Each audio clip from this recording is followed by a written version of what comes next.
Hey, hey, hey, Fitmama. Jen Oliver here, your host of the Fitmama podcast. This is the work in to your workout. Hey, Fitmama. I'm super excited you're here today for this awesome episode all about abundance.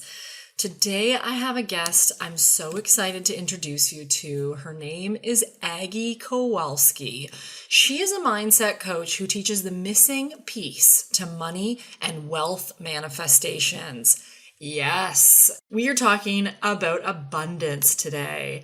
And Aggie is my go-to abundance mindset wealth coach. She honestly has such an amazing, impressive array of background and knowledge, and she's so inspiring with her therapy background, which I love that she has a therapy background because you know my thoughts around psychology and how important mindset is. She has studied thousands of success patterns used to develop her unique method, Permission to Prosper. And she uses this to coach entrepreneurs, real estate agents, artists, actors, and other service providers in breaking their income ceilings to create a new money reality. She's been featured in many popular media outlets such as Forbes, Thrive Global, USA Weekly, and Bustle, demonstrating how to neutralize manifestation blocks around wealth and success. We talk a ton about manifesting. We talk about wealth. We talk about success. We talk about money and the mindset around money. And this is a huge topic, I know, for a lot of women. And I've been talking about this with a lot of women entrepreneurs that I coach. And just in general, this concept that Aggie talks about around permission to prosper, I love, because at the end of the day, it really is about ourselves, giving ourselves that permission to open up to the abundance that is there for the taking, that is there waiting for us if we are not already there. So I am so grateful that she came on. You will love this interview, Fitmama. I can't wait to hear from you. Send me a message or post on social where you're listening from this week, because Aggie and I both want to hear your feedback on this one. Yes. It's going to be awesome. Let's not wait another minute and get you right in. Here we are. I'm interviewing Aggie K. And here we are live with Agnes. Aggie K. Hey, Aggie. Hey, Jen. Hi. Aggie is a wealth mindset coach, and I love this, and I love that I'm bringing you to the Fit Mamas. This is like a personally high point for me to get this high vibe information out in front of the Fit Mamas, and you and I are going to do a deep dive today, Aggie. Are you ready? I'm so excited. Yay! Now, okay, you talk about money mindset. Let's dive in. What is that? Money mindset is your relationship to money. Mm-hmm. And? As simple as possible, it's your relationship to money, which means how you think, how you feel, how you behave in relationship to money. And it's a relationship that touches our lives multiple times a day that very few people treat like a relationship. I like that you're giving it that relationship status. That's good. Oh my God. That's like, we got to put it up on Facebook, right? Like, I'm in a relationship with money, and we don't all give it that level of respect.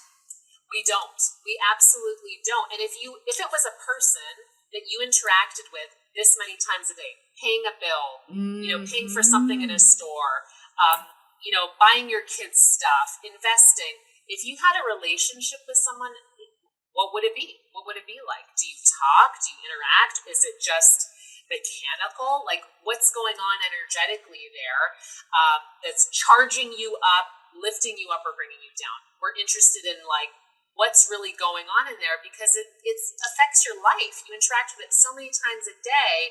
And if you've never really looked at it on that deeper level, and you're wondering why it's not showing up the way that you want, that could be the reason why.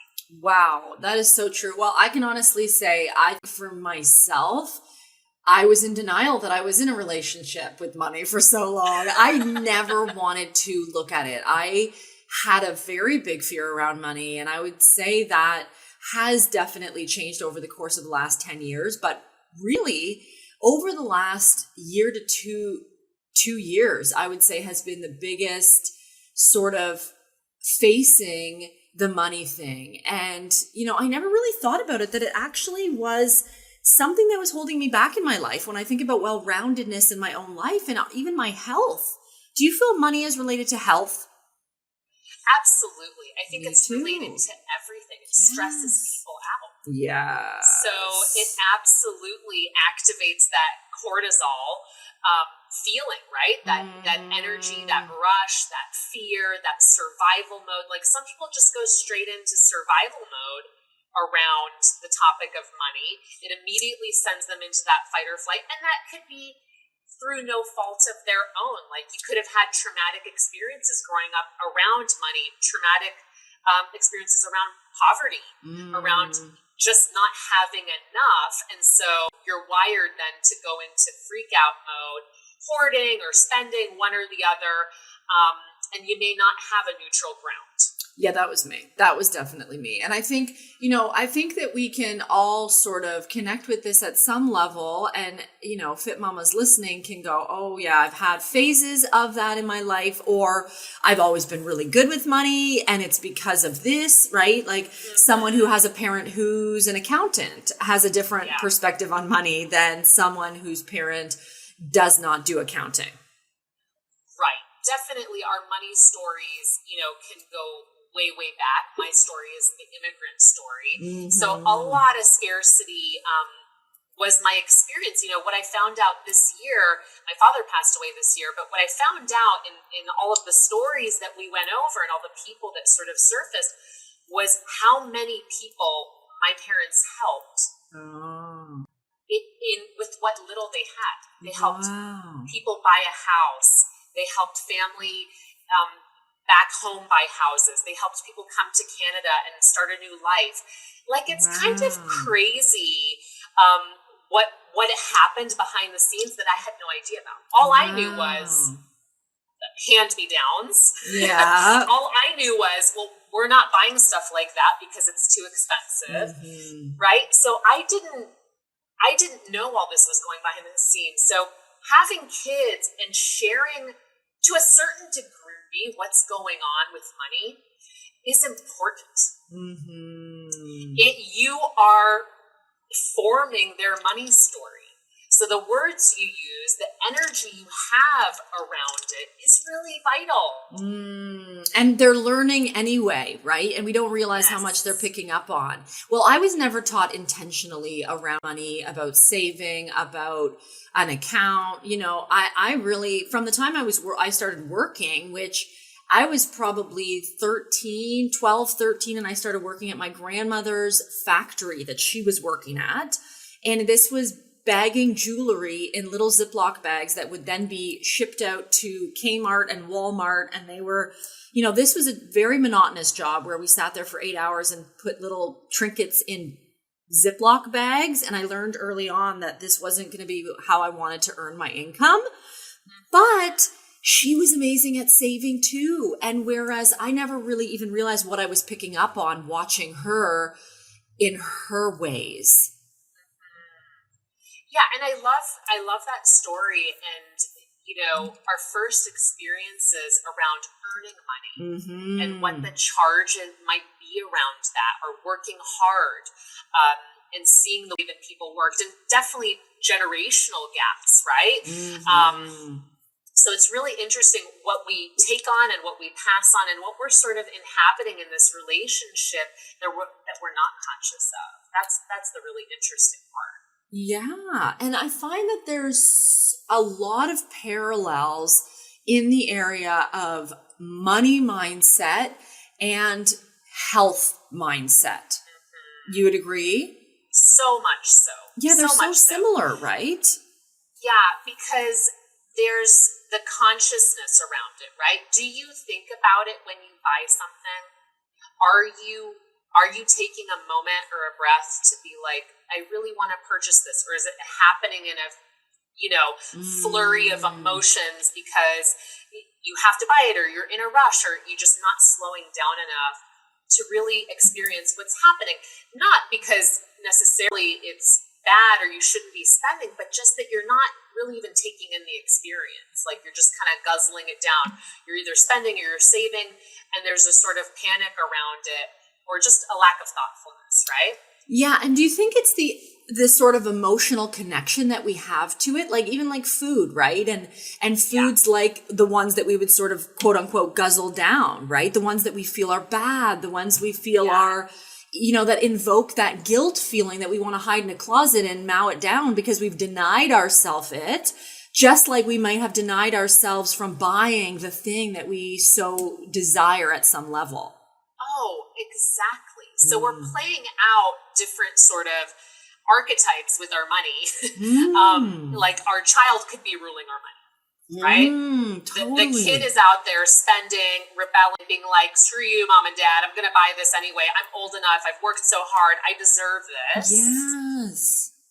Which, it's emotional. Like money is emotional for us, and we lock in experiences based on our emotions. So if you were lucky enough to have someone really calm and logical, building your money story, if you were one of the 1%, I was going to say, does that exist? I mean, that's amazing. But most of us, we have to evolve in our relationship with money to shift it, to transform it, just like with food. So true. Changing the emotions around it, right? Around these experiences, slowing down, breathing, consciously choosing, even if it's just groceries. It's about the practice of having this relationship and this connection versus a disconnect. Yes, which leads us more into that almost reactive mode where, we're just on impulse in an emotional state and we go, I really want to buy this, car, let's say, or sweater. It doesn't even matter what it is, right? This sports bra, because Lululemon's emailing me and I gotta, I want to change my state right now. And, no wonder online shopping has gone through the roof. Well, it's all energetic sales now, right? Everything is virtual. We don't see any of this stuff usually before we buy it. We're just looking at, like, what's the feeling evoking? How does that person's body look in it? How happy do those kids look playing with that, right? It's all kind of like virtual. So it really requires us to be much better stewards of our emotions and saying, like, let me take a pause before I purchase this, item or this program, or like what's going on with me emotionally before I do this. Like put it in the shopping cart and then wait 24 hours and see what happens. Yes, good one. Good one. And I think if you, face what's going on for you, i.e. you look at your bank accounts daily, you don't spend money you don't have, you're sort of facing things at least open eyes, then you can take that moment, that day, and leave it in the cart and then come back and say, you know what, I really don't want that, need that, because you were just doing it to change your state. Well, exactly. And the facing part of it, I'm so glad you brought that up, is because things really start to change in our consciousness in the frequency of courage. Tell me about that. So if you Google map of consciousness, there's a guy who... a doctor, not some random guy, but a doctor who studied the frequency of different emotions and how did they vibrate. And between kind of like the negative emotions and the very high frequency emotions, the springboard is courage. It's the thing that sets you on the path of like positive momentum. Wow. So this includes money, right? When you start facing stuff with courage, when you start like opening those bills and looking at your bank accounts, it fills you with courage to do that, right? It's proof that you can handle it. And it starts you on that positive momentum trail. Like I did that. I faced it. Yes. I can now one little move thing up the map of consciousness into the next thing, which then the charge starts to release. And once you release the charge, you can then have more intention around how you spend, how you save, how you invest. Is the charge negative, like guilt, regret? Absolutely. Yeah. Yeah, like one of the lowest frequencies that you can feel is guilt and shame. And it's that's so really often related to hard money. to climb out of. Yes. And I want to say that, like, especially with moms, I mean, especially with everybody, but we can't do everything alone. No. We need to be in community where we can talk about these things and share about these things and stay supported around these things. If these are habits that you have spent 30 or 40 years cultivating, you 100% need support around staying on the path, you know, like whatever it is, following me or following Jen, and staying connected, because I don't know if you know that meme that's gone around for ages now on the internet that says you're the average of the 5 people you spend the most time with. Ooh, yes, I love that. I actually have like beef with that because, and I'll tell you why, because sometimes as moms in family units, we are the high frequency. Yes. Oh my gosh, I was just talking about this. Pulling forward. What if the 5 people are your kid, your mother who's aging, you know, your brother who, you know, has issues, or your partner who's struggling? What if you're the only one? Oh, good one. Yeah. Yeah. You can't get rid of people, no. right? So no. You're not going to toss them away. So it's really important that you have a place to go to talk about money. If you're going to clean up your relationship with food or money or whatever the thing is that you want to change the frequency around, it's really important to be supported, because you might be the one that's in the high frequency in your family. So you true. might be the one that's rising, that's going to pull everybody else up. Which is great. But you know, you got to stay motivated for that. And we were talking about that already, right? It has a huge, you know, and it comes to it like, I mean, again, a parallel between health. It's like, okay, I cannot eat this ice cream every night, even though it's in my freezer, and I can put it off to eat it next week or the week after in, you know, to pay homage to my future self, where I'm not, you know, feeling the ill effects of eating that every day. But what about right now? What about the fact that, yeah, okay, I could put money away for my retirement, but what about right now when I want to buy this to keep me cozy or warm right now? Yeah. And this is so much about presence, right? It's so much about being present with what's going on and staying connected to your values. Ooh, I like that.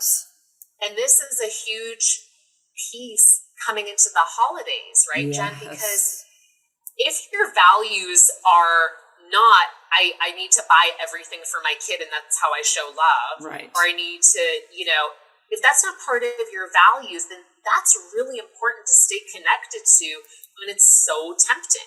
Yes.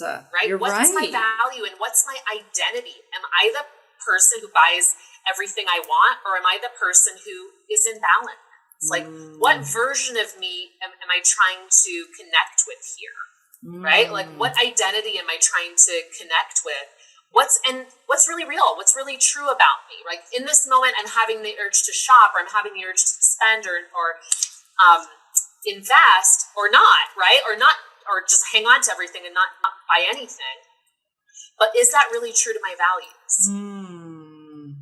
We need that touchstone. We need that place to anchor into.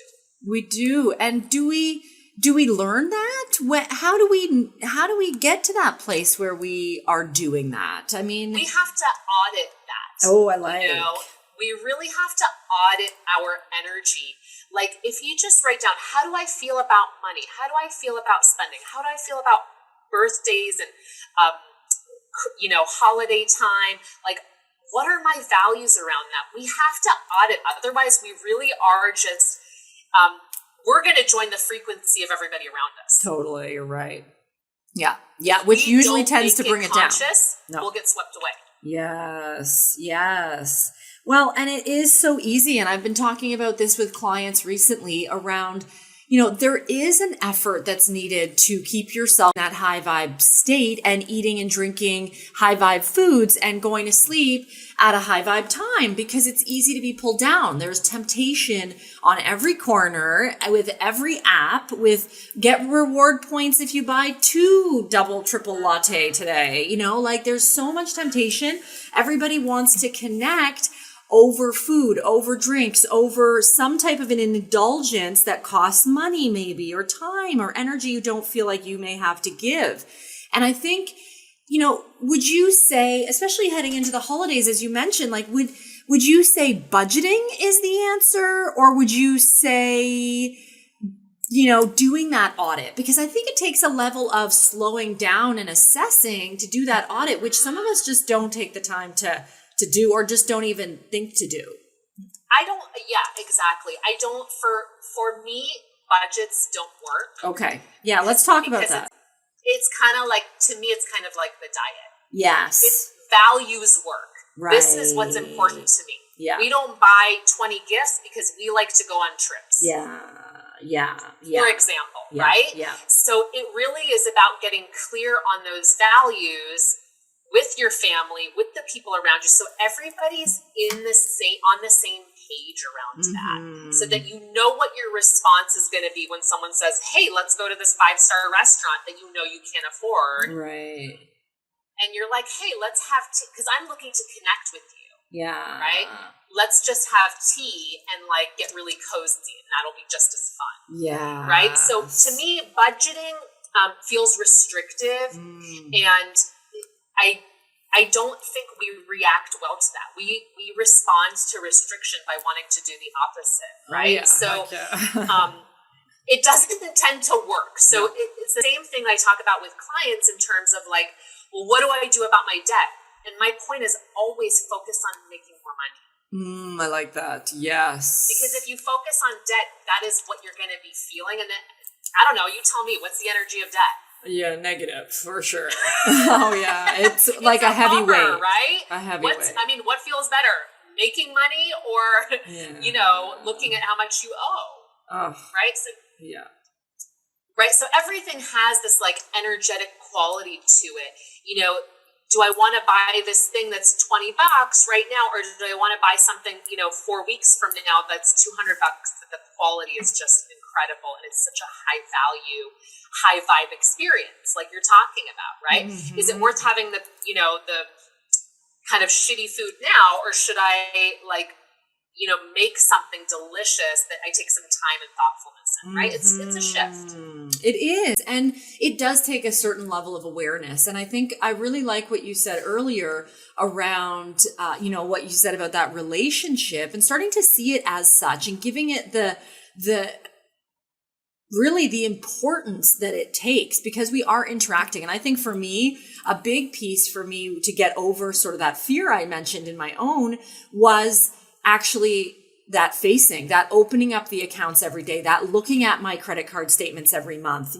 I used to have months in past years that I had no idea how much I was spending in a month. I would never follow up. Companies could have charged me 3-4 times for the same thing. I would have never known. And I would just pay the bill. And, there wasn't a respect around it. Much like I've learned to respect the relationship with my husband even more than I did the day we started, dating or got married. Yeah, it really does take some maturing, right? There's an evolution and a maturing in this relationship with money where it becomes effortless, over time, because you create new habits. It's not just automatically there. It's something we have to cultivate, and it's something that never ends, right? It's like, I just want it to be over. If I just get over this next bill. And it's like you live in this month to month kind of mentality, or you can, right? Where it really is, it doesn't feel good and it doesn't feel free because you don't have a bigger vision for your life, for what your money is going to do, for what you're working for why you're doing it. And you kind of need that bigger vision to be able to face that stuff. It's worth it to get out of that month to month or day to day mentality that is dragging you down, for that bigger vision of what your life could be. And what does that take? Where does someone start, or how do we know that's what we need right now? Well, I would say if you're listening to this and you're saying to yourself, I really am in that month to month. I don't know what I'm saving for or spending for, or what's the point, or I don't have that. If that's occurring to you while you're listening to this, then it's absolutely time to do some journaling, some brainstorming. I have some great prompts on my website that you can, start thinking about this relationship and where you want it to go and really collaborating. as opposed to money won't let me do this, right? You don't lead, money doesn't lead you, you lead the money, right? You say what's going to happen. Hey, Fit Mama, I want to interrupt this episode just for a quick reminder to check out the Love Fit Mama Way. If you haven't already checked out the book online, it's available on Amazon. The link is in the show notes. It is a very comprehensive book for you where I explain how the transition into motherhood is a window of opportunity to transform the core of your being as a human and a leader. I go into detail about what you can do physically to rehabilitate your deep inner core after pregnancy and childbirth. It doesn't matter how many years postpartum. I emphasize that being a fit mama all starts with love, and what goes into the embrace, nurture, and enjoy framework as I outline this journey for you. Because it's all about transforming from the inside out, focusing within, not without. Cultivating those healthy habits that stick, that are for you, is what this new generation of fit mamas like you really want. I lay out and I dive into the Fit Mama foundations along with all the relevant tools, new ideas, recommendations, scientific backup, and intriguing perspectives that will leave you feeling empowered Fit Mama and determined to connect deeper with your own core. Regardless if you're male or female, with or without kids of your own, you will find this book thought-provoking and practical in moving you toward true love and reverence towards your body and your life. I guarantee it, Fit Mama. Reach out. Please let me know how you like the book. It's only $4.69 on Kindle, and you have a Kindle app for free on your phone. If you don't, grab a Kindle. They're awesome. You can read it right on your computer, though. And the paperback is only $24.95. I honestly know that it's worth it. It is over 10 years of research and pretty much 20 years of experience, plus my whole life. But it is a wealth of knowledge. And I know this makes a really, really great gift for any of those pregnant or new fit mamas out there. I guarantee you're going to feel a breath of fresh air from reading this book, and sharing it with your friends and family is giving love right to them. I talk all about healing your seal and doing the pearl pull-ups to bring yourself back into a place of equilibrium in your core, a nice connection, connecting with your deep inner core, how to rehab, what it all means, and it's super, super clear and simple. So check out the book, get it on Amazon. The link is in the show notes. And back to the episode. Have a great day, Fit Mama. Otherwise, we're always going to end up being followers of food, followers of money, followers of other people in our lives, and not leading ourselves. That's so true. Well, and it's easy to do because, again, just like how easy it is to hit up all the Starbucks or whatever on your way because it's convenient, it's convenient to not look at the accounts. It's convenient to spend money you don't have because you have a credit card with, thousands of dollars limit. And the same thing with our health. It's easy and convenient to eat those things until it's not, and you start to feel horrible and you can't sleep at night. Exactly. So at some point it catches up. These are things that regret around your health can be fatal. Yes. Regret around, what you do or don't invest in can be fatal. Can really change the course of your life. So it's just crucial to get conscious about this stuff and to be aware and listen to amazing podcasts like this, get clear on your values. And then, the other thing I wanted to say is be where you are, right? Like be where you are with money as opposed to, there's a lot of, trying to be somewhere else and being person, but you also have to be where you are right now. And accepting that is really powerful because you stop trying to be something that you're not, right? Acceptance is also a huge tool in being able to move forward. Yes. And I think it's natural that we want all the things, right? I think that's just how we, bigger, better, more must be better. And I think when you go back into those values, you realize, you know what? Yeah, okay, so-and-so just got a new boat. I actually don't want a boat. And accepting the fact that I don't want a boat, that's not my goal. but great, she has a boat or he has a boat and they're happy with their boat. I think there's a level of maturity there too, wouldn't you say? Absolutely.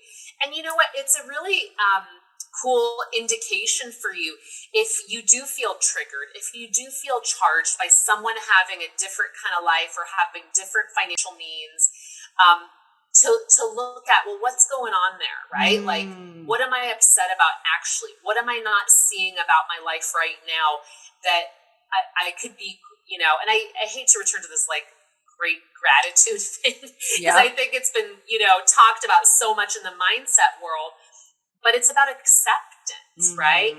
We can't change what we don't accept.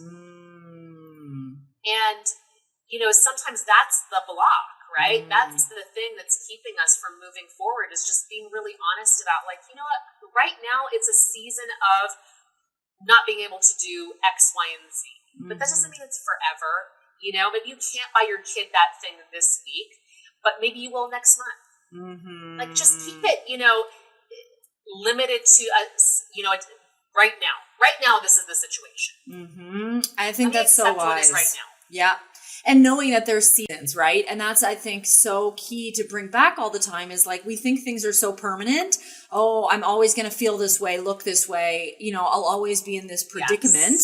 Where we know, and as moms, right, how fast our kids grow leads us to believe things are changing at a rapid pace, right? We can see things change. 100%. And you can change your energy. You can consciously choose a different frequency anytime, which can then change your path.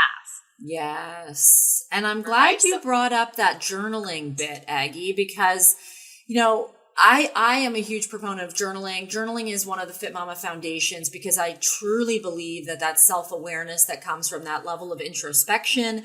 I personally am a journaler since the age of probably 11 consistently. I found journals as young as that, and I can still read them to this day. I moved them all the way down to Cali with me. They are a part of me. And I truly think that I benefited from writing things out as I developed, as I grew, as I evolved as a person. And that still rings true today. And I know for you talk about journaling too. You help people connect with their money story, where they're at with their money. And I think there's just so much value there. Can you speak to that? Absolutely. Because you don't really know what's going on subconsciously around money, finances, earning, spending. You don't really know unless you start paying attention. You see the result, but you don't know why that's happening. Why am I in debt? Why am I overspending? Why am I under earning? Why is all that happening? You don't really know why until you start paying attention to your stream of consciousness. Like, all you have to do is pull out a bill, pull up your bank account, put $20 in front of yourself, and let yourself stream of consciousness write about what you think about this moment. I like that. Everything will start to surface. The longer you journal, the deeper you go, it will all start to surface, right?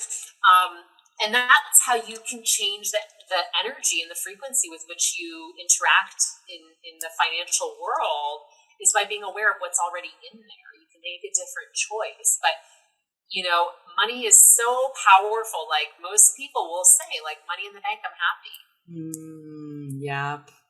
Right? No money coming in, I'm not happy. And if it has that much control over you, then you're always going to be subject. You're not going to have that consistency in your life and in your emotional world if you're ruled by it. Yeah, that sounds like a roller coaster, right? Or like a treadmill that never ends, and it sounds stressful. It 100% is, and most of us live this way, and I did for a long time too, until I decided I was going to be the boss of my money. I was going to be the boss of my finances, and that no matter what happened, I wasn't going to ditch myself in the process. That I wasn't going to, kind of reject myself or put myself down or have a bad time because something was going on with money. And that was really a turning point in that relationship. And it's kind of like, again, our relationship with our bodies. When we're not accepting and starting from acceptance, we're constantly just in an internal struggle and a fight with ourselves. Exactly. Same parallel there. I love that parallel because it's, we have to get to that place of just understanding that it's not something to battle. Like it's not something that's on a pedestal. Like being thin isn't on a pedestal. Being rich isn't on a pedestal. It's just what it is, right? Is it what I desire or not? Okay, great. What's my relationship going to be with that? Because you're the one in your own energy every day. So if you're struggling about money and either avoiding, like in some kind of like avoidance strategy around it, it's going to show up in other places in your life. It's going to show up in your health. It's going to show up in your body. It's going to show up in your relationships. It has to go somewhere, right? I forget, one of your posts was like, you process, you eliminate, and you digest everything in your life. Right? Like you certainly do that with money too. Yeah. It gets absorbed somewhere. So where's it going for you? And what effect is it having? Like, are you, then showing up in a way you don't want with your kids or your partner because that stuff is stressing you out? And the way we release the charge is A, being courageous, right? Facing that stuff, and B, the acceptance. So those are the practical things. Yeah, that courage piece. Let's talk about that because I think, I'll say I know that every single person listening right now is courageous. And I know that for a fact because they're here and the journey that they're on is so great. And I think we all know how to be courageous when it's absolutely demanding and it's smacking us in the face, i.e. we have a health crisis, we have a money crisis, we're about to go into bankruptcy, whatever. But what about when it's not so dire? Like how do we and where do we begin when we're kind of okay, but we're starting to feel that feeling of like, oh shoot, it's month to month. Oh, I wanted to get out of this roller coaster. I'm so over this. I don't know where to start. I've done everything. And they feel like they're spiraling down. Yeah, I mean, I think that the courageous thing is always a habit thing. Like it's something that we have to do regularly. Like you're right. There's nothing a mama would do if her child was in danger. Right. Right? They find superhuman strength. You see people like lifting cars up off of other people, right? There's nothing you wouldn't do. But can you say that's true for you?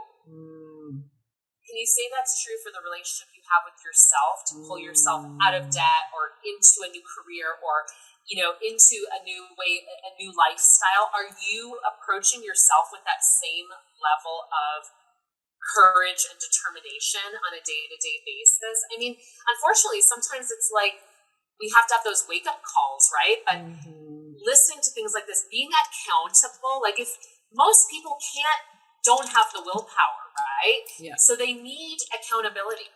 Yes. I'm one of those people. I don't exercise unless I go to a group class. It doesn't work for me.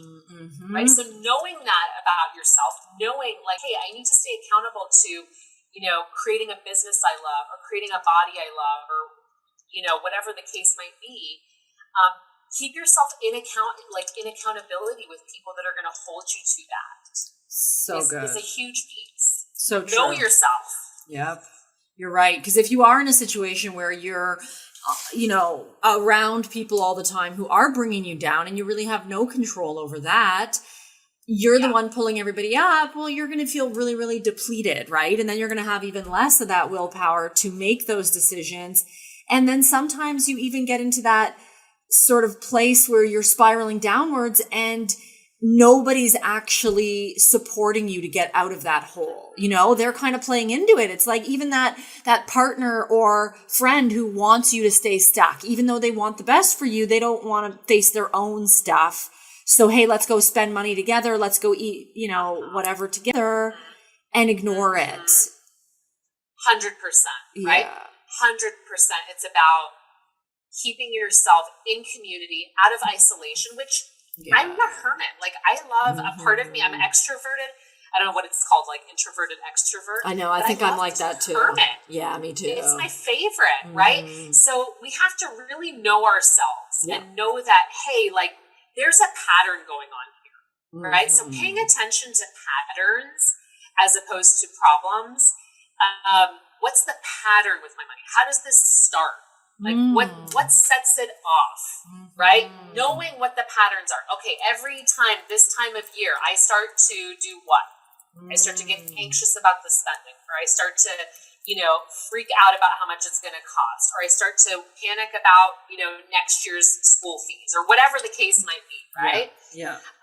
Know what your patterns are, and just interrupting the pattern is a really courageous thing to do. Yeah. That's another thing to add to your list. Interrupt the pattern. How do you normally do things with money? Yeah. Yeah. Because you can probably look back on the last few years, right? And say, hey, I did this every year. I overspent. I had a $10K bill I had in January. It freaked me out. I went nuts, and on and on. Yeah. Yeah. And that way, when you interrupt the pattern, other people can't stay in the pattern with you either. Right? Yes. It's hard. They have to work harder to keep you into that pattern. If you keep interrupting it, you eventually create a new pattern. And you just have to not quit, right? You just have to not stop looking at it, not stop being accountable to other people. Like, you have to stay in the momentum, create that momentum of a new pattern. So true. And also, I think, again, just like non-judgment towards ourselves or our predicament at any point in time, I think we have to stay in that place when we are, reaching out to the community and using that community to lift ourselves up. We're not going back into that place of self-deprecation or, denying ourselves or rules. Do you think so? So important. I mean, listen, people who teach money mindset are people who have struggled with money. Yes. True. I'm not going to be the person in the room who grew up rich. Yeah. It wasn't the case for me. Right? So I teach about this because we teach what we have to learn. And absolutely, like, that piece around staying supported and staying out of self-judgment, it's so crucial, because that's really what takes us down, right? Then we go down the spiral of like apathy, guilt, shame, which is the stuff that starts to magnetize, just like the positive momentum does. The negative momentum starts to magnetize too, and then it's like, oh, bills out of nowhere. Oh, this came up now, right? And it starts to have that effect on it, and we want to put the brakes on that and at least get to neutral, right? So absolutely, staying in community, even in conversation, like, tell someone what's going on. Tell someone like how you're feeling about it. You can always write to me anonymously about stuff. And I'm sure to Jen too, if you don't want to like reveal, and just have someone to listen to. Definitely. About what's going on. Yes, I think you're so true, especially in this area around the shame and guilt. And I've worked with a lot of people more in the health domain where they're doing things to their own body that they wouldn't want to report out loud to anyone. And I think we do have that same parallel with money, that if someone really saw what we were spending, we would be absolutely mortified, or we would be, we couldn't possibly, sometimes that's even our own partner who we share accounts with, right? And, how common is that joke? It's like, oh, I have this new something. I'm not going to show my husband. I'm going to hide it. Like, he didn't know it was already in my closet. And that's a slippery slope. And I think bringing it back to what you talked about is that awareness, that going towards your values. Like, what is it that, just as much as you wouldn't want to go cheat on your husband, wife, whoever, you are unlikely to, based on your values, if you've discussed them together, go be spending money that you both have allotted to something else. Right. And if you have, let honesty be part of the value, because that's where the shame starts to transform. Yes. Is in that honest moment, like, hey, I did this. Hey, I love you, and I did this. Yeah. Right? And we want to keep saying that to ourselves, like, hey, I love you, and I did this. Let's try and change the pattern. What can we do about this the next time it happens, right? So in any way that you would treat another person, you want to be having that relationship with money too, and with yourself, and showing up in the kindest, most determined and courageous way that you can, which, that's something like that feels sometimes like we don't have the energy for, that it's easier to do other stuff. Yeah, it's easier in the short term. Right? Totally. Everything's kind of easier in the short term. What's easier in the long term is is showing up as who you really are. You don't want to pretend to be someone else. That creates a whole messed up vibe between you and your partner, between you and your kids, between you and your friends, right? And that hiding, and I'm not speaking from any high horse. I've definitely been there. I've definitely had stuff that I was ashamed that I had spent money on, or purchases that I wasn't proud of, or debt that I had gotten into. And, it's definitely a process of maturing to say, I don't want to live life this way. No. I don't want to live, pretending that something else is going on. I deserve more than that. I like that. I deserve more than that. That sounds so nice. It's so true. Yeah. And I liked what you said earlier, focusing on the patterns, not the problems. And I think when it comes to quote unquote solving that, is that once you notice a pattern that isn't serving you, well, hey, what can you do now? You can focus on creating a new pattern and not focusing on perfection. Because I think when we aim for perfection, that's when we get into those places that you mentioned earlier, like around the rules, where we just want to rebel, right? Exactly. And when you're in that problem solution place, you're still on the same frequency. You're still, by being in a solution, you're still kind of focused on the problem. So true. And, and you're in the mental space. Work for really practical things, like your tire's blown out and you need a new tire. But in terms of energetics, it's not the best thing. No. Right? No. Well, you're stuck in your head, right? And then that's your mental thing. And you cannot even notice that you're getting a gut, kick in the gut from yourself saying, hey, don't do that. Hey, don't do that. You're all stuck in your head trying to justify it. Exactly. Yeah. Exactly. So we're just trying to make that easier for you to navigate around the beingness, right? You want to be in your being. You want to be like feeling what's going on, because your body, your brain, everything's giving you signals all the time. And if you're, in avoidance or in hiding, you're not going to hear it. Not receiving it. So true. So true. Wow. This has been, I could talk about this for hours with you, and I love following you online, and we're going to link up everything related to you, Aggie, in the show notes so that people can connect directly with you and learn more about an abundant mindset, learn more about their money mindset, and how they might be standing in their own way from living the life of their dreams, right? Yeah, thank you so much for having me. It was just a great conversation. Thank you. Thank you for your energy. Thank you for being here with us today. And thank you for all your wisdom, Aggie. Thanks for having I me. know, right? How good was that? If that did not stimulate some thinking or some new ways of viewing things and a little shift in perspective, I don't know what will. When it comes to that money mindset, when it comes to seeing and feeling abundance, it really is about manifesting it in that way that you already feel it, already know it, and you really don't doubt it. I love this conversation with Aggie. She is such a wealth of knowledge. I'm going to hook up her links, particularly to her website, to her social media. She's so inspiring. I know that you enjoyed this, and I know that you want to get through your limiting beliefs, these thoughts and actions that are holding you back, to give you a little more consistency, focus, and results in your life, however that looks for you, Fit Mama. I am so excited that she was on here. Thank you again, Aggie, for being here. And I can't wait to hear from you. Send me a pic, post it, send me a reply on social. I would like to hear from you. So great to see you here again for another episode of the Fit Mama podcast. Thanks, Aggie. Thank you, Fit Mama.